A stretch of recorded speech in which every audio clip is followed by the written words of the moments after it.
Bonjour. Alors aujourd'hui, on va voir comment on plante les tomates à la rigadelle. Alors Fabrice est en train de faire le trou. Donc on a enlevé toutes les herbes qu'on ne voulait pas. Voilà. Donc chez nous, on les plante ras la feuille.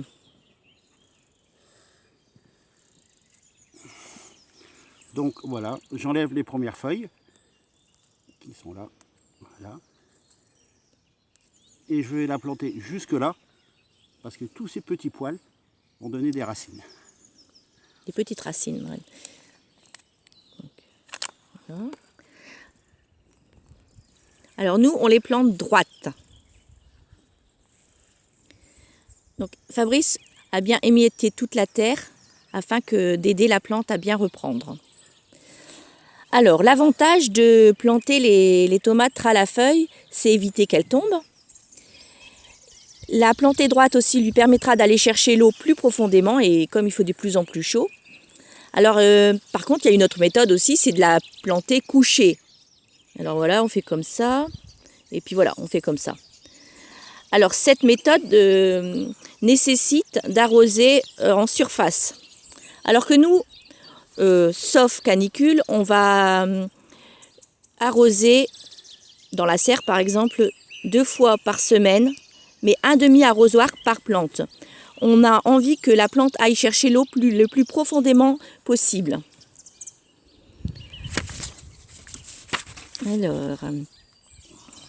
Alors les petites radicelles lui permettront d'aller chercher les nutriments qu'elle a besoin.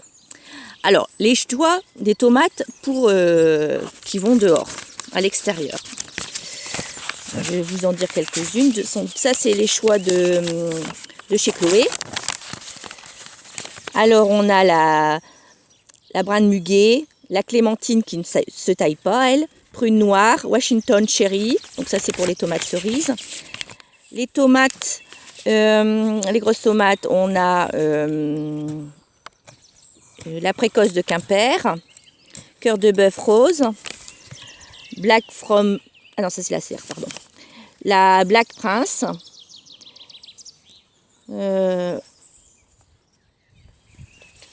La Sibérien, pardon. Donc là c'est la Sibérien qu'on a planté, je pense. Oui. Donc voilà. Donc ça c'est le choix des tomates. Nous faisons aussi de la distanciation pour éviter le mildiou entre 2 tomates. Donc on met... Il y a 1,80 m environ entre les deux. Ouais, pour dehors, hein, bien sûr. Pour dehors, oui. Et entre les deux, on viendra planter des aubergines, poivrons, piments, oca. Donc là, par exemple, on va mettre des oca. Voilà. Et devant, on va faire une ligne de légumineuses. Donc aujourd'hui, on va mettre des pois chiches. On aime bien aussi mettre des haricots, hein, ou du basilic aussi. Donc voilà, c'est comme ça qu'on va faire. On va aussi la protéger, cette tomate. Alors, vous pouvez voir la vidéo de la protection méthode PPDD. Donc là, je vais vous faire voir 2 secondes. Donc, voilà, c'est ça. On va mettre ça. Parce qu'en fait, ce qui est dangereux à cette époque, c'est le vent froid qui va abîmer la croissance de la plante, qui va la ralentir, disons, ou voire bien sûr la tuer s'il gèle vraiment fort. Donc il faut surveiller les gelées de nuit surtout. Et si vous savez qu'il va y avoir des gelées de la nuit, hop, on met du plastique dessus. Je crois que j'ai fini de tout dire ce que je voulais dire.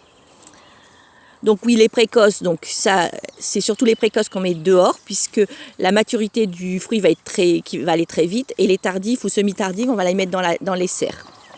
Donc attraper le mildiou, on va l'attraper, c'est sûr, mais on parie sur le fait d'avoir des fruits avant, puisqu'elles sont précoces. Bon, voilà. Donc, pour toute commande, vous pouvez aller sur larigadelle.com. Ça, c'est un petit peu de pub pour nous. Donc, on livre à domicile des paniers de légumes et des plants autour de carrés. Et pour le reste, si vous voulez des confitures, du miel, des terrines, vous pouvez aussi commander par envoi. Donc je vous invite à faire votre potager, quitte à être confiné en ce moment. Si vous avez un peu de terre, de la pelouse, allez, n'hésitez pas. Et à bientôt pour une nouvelle vidéo.